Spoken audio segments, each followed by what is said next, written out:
Hey everyone, it's the Nitty Professor. Today I thought I would talk about the topic of repair.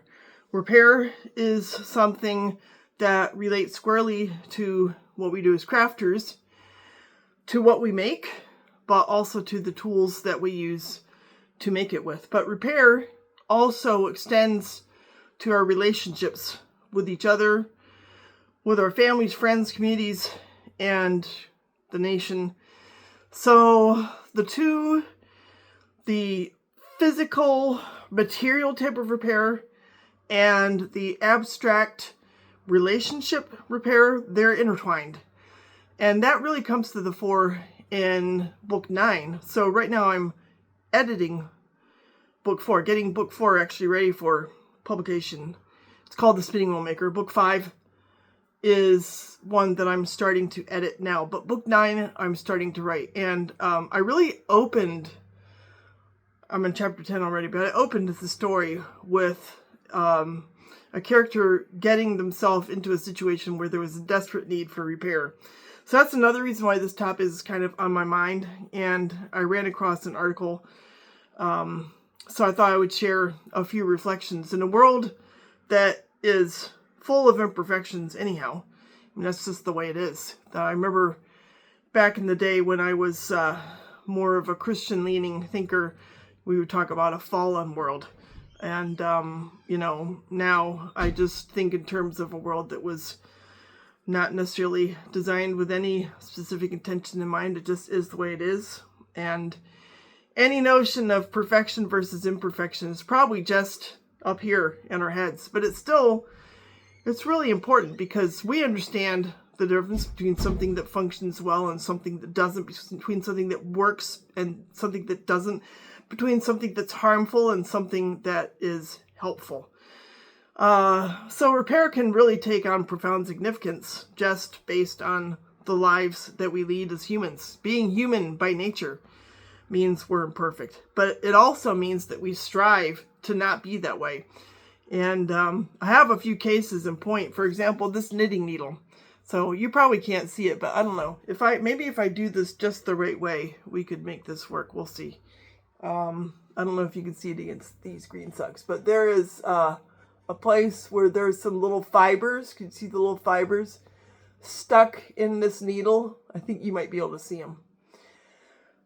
That is a place in this needle that's imperfect. There shouldn't be fibers stuck in here. It's got an imperfection. And I am hopeful that I can repair this needle with an emery board. Now I could throw it away and, I'd have to buy a whole new set, right? Because you can't just get one at a time. But I think it's more meaningful to figure out how to repair because I use these sock needles almost 24/7. So you can tell right now, right? So I'm confident that if I approach this with the right degree of care and know-how and the right tools, that I can indeed repair the needle and restore it to its useful state. And now it may have a scar on it, which is fine. I've done this before. And if we think about this sort of phenomenon, well, I think about it in terms of the novel that I'm writing now. So someone does something that is then a source of regret, right? And so they want to repair the situation.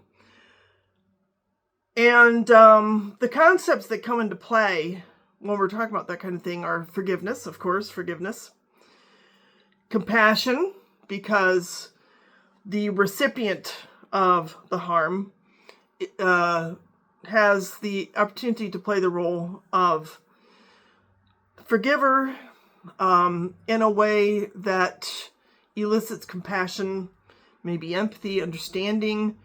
And, I think we've all probably been in situations where we have been harmed and we see ourselves as needing repair to the relationship, and it may or may not happen because that compassion is lacking. That willingness to forgive is lacking. And I'm not totally sure why. I don't know if it's pride, maybe,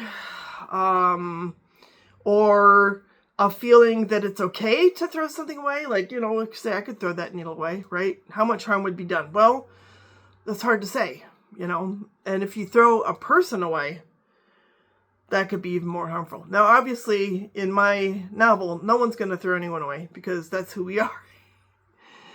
The repair will take place. And the question is how, and how difficult will it be? Because it's not always easy. In fact, I have another illustration of a repair that I found a little bit challenging. And I would love to know examples of your crafting repair efforts, because I'm sure they would be illuminating.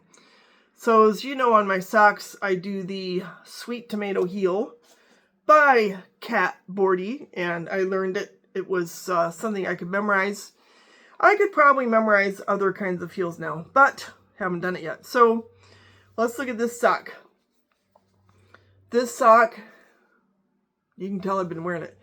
It should have 3 triangles. Let me see if we can count them. So we've got kind of this first triangle right here. It's like a wedge. And then the second wedge is between these 2 points. And then the third wedge is between these 2 points. So the Kat Bordy Sweet Tomato Heel consists of 3 wedges. And that's how you turn the heel. So when I originally made the sock and I put it on, and you guys might remember the sock because it hasn't been that long since I finished it, this pair. I had done 4 wedges, and I was like, gosh darn it. Because I'm the type of person, I only have so much time to knit. It may seem like I have more than I do. But I thought of the process of trying to fix this, to repair this heel, this 4-wedge heel, and fix it into a 3-wedge heel. It was daunting. I wasn't sure how to go about it. I wasn't sure I wanted to invest the time in order to figure it out. And then one day I just said, this is ridiculous. Which it was, right? It needs to be. It deserves to repair it. I mean, I went to a lot of trouble to make this sock. Of course I'm going to repair it. I'm not going to, frog it all the way down to the foot, which would have been an option, right? But instead, I figured out how to sort of put a thread through the row below where I wanted to get rid of the extra wedge. And then I was able to basically frog all of that wedge. And I put a thread above also. And then I just sort of figured out a way to Kitchener. It wasn't exactly Kitchenering, but it was to, re-knit the missing row between those wedges that the 2 sides of the wedge I tore out. So I did repair it, and it was worth it because now I have a wearable sock. Now the repair isn't perfect. The sock is not quite perfect. It has the scars, and I don't know if you might be able to see there a little bit where it's a bit rough. I actually did leave, it's almost like stitches. I left permanent stitches in the scar where I made the repair because I didn't want it to come apart again. And I suppose in a relationship, that could be true too. You go to the trouble, you go to the effort to demonstrate your forgiveness, your compassion, to repair the relationship and restore it. And you don't want to do anything then that would wreck it a second time. We don't want it to become a habit. Now, repair also involves respect. So if you hurt somebody, which again, it happens in my novel, there is a recognition on the part of the character that the person that was hurt deserved better. So the opportunity to rebuild a relationship in that circumstance can also invoke a feeling of respect, a feeling of acknowledging the dignity, shall we say, the right that other person has not to be hurt, and the justice of the situation in which the mend has taken place. I'm also thinking of my second novel where there's a whole bunch of stuff about making amends, and I even put the subtitle as Making Amends, because through making we can mend, but making itself can also serve as a way of mending. When you make mends, you make amends, etc. So, yeah, repair is something that can be very necessary in life. I think about the right to repair. Some of you are probably familiar with that whole movement. Now, my son works on his own car, and I had a interesting experience because the air conditioner was broken in his vehicle, and he had the know-how to figure out how to fix it because of some training that he had done at tech school back in the day. And he just had to come up with money because he had to buy some tools. But when push comes to shove, I think he probably repaired his air conditioning on his own for probably about $250 plus whatever labor he invested. And it's because he could, And a friend of mine, I went to play last night a gig at a sort of Civil War reenactment dance at Fort Sisseton.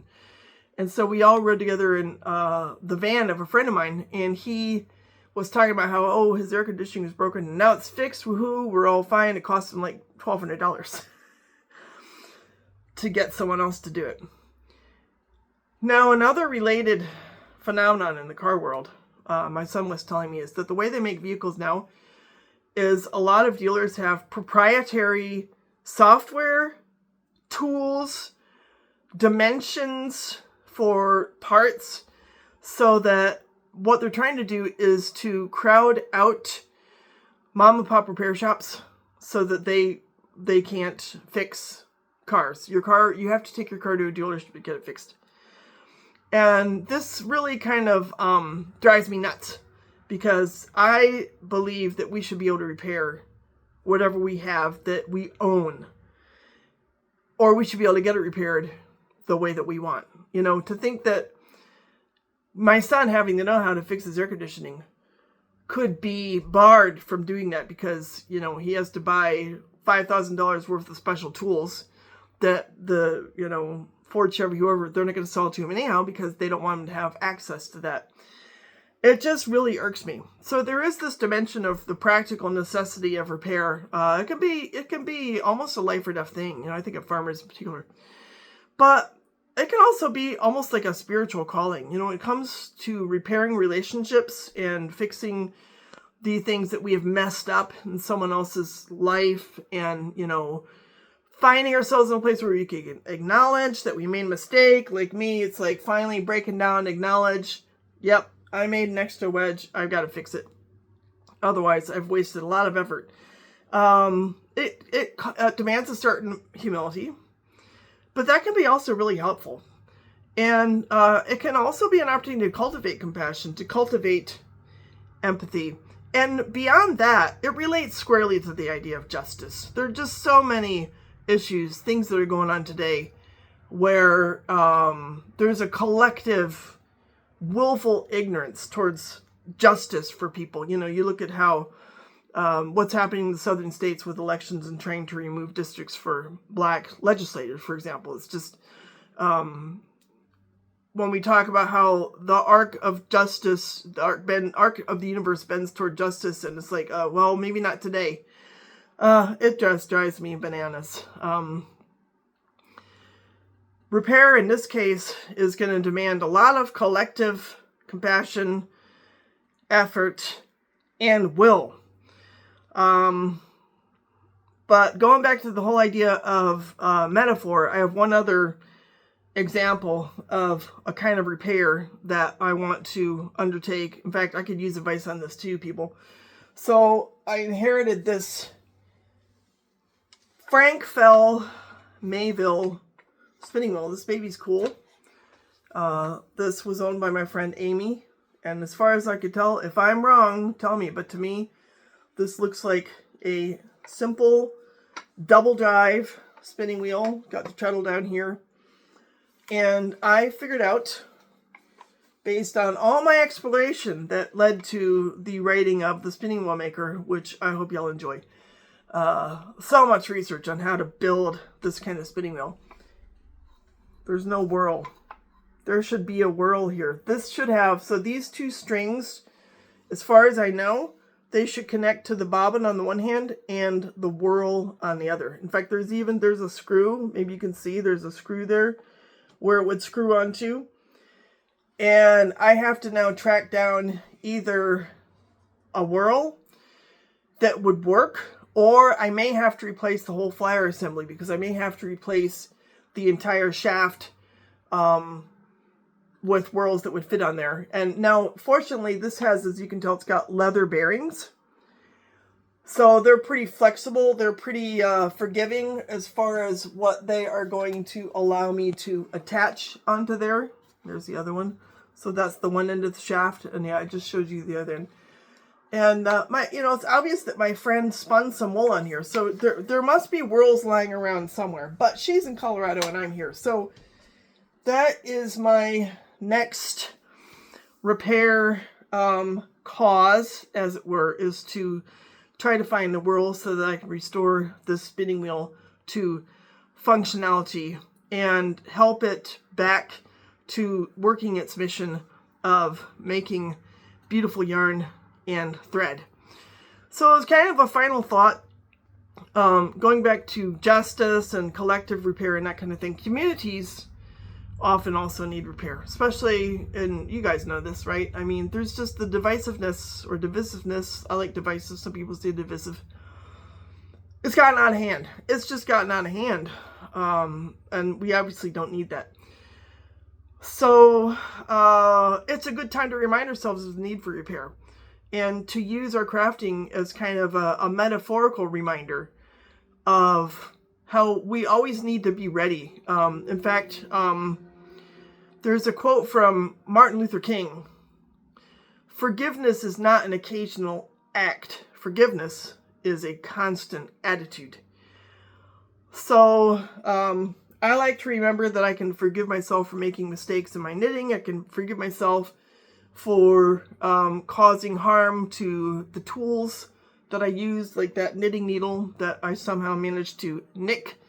But by the same token, I have to be ready to correct course and not be afraid, and to engage my empathy and my compassion in the process of doing that, so that I can experience what comes of that, which, the best case scenario is that you experience growth, that you improve who you are, that the scars left behind can even mean that ultimately we're better, we're sort of tempered, that's another idea that comes up in my novels. So I'd be really curious what your take is on the whole idea of mending and repairing, and any examples you guys could share about how that has gone down in your fiber crafting, or using the tools that you use to craft with, and whether you agree that repair offers us an opportunity for transformative growth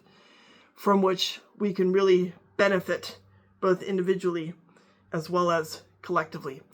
Hope you guys have an awesome week. We'll talk soon. Ciao.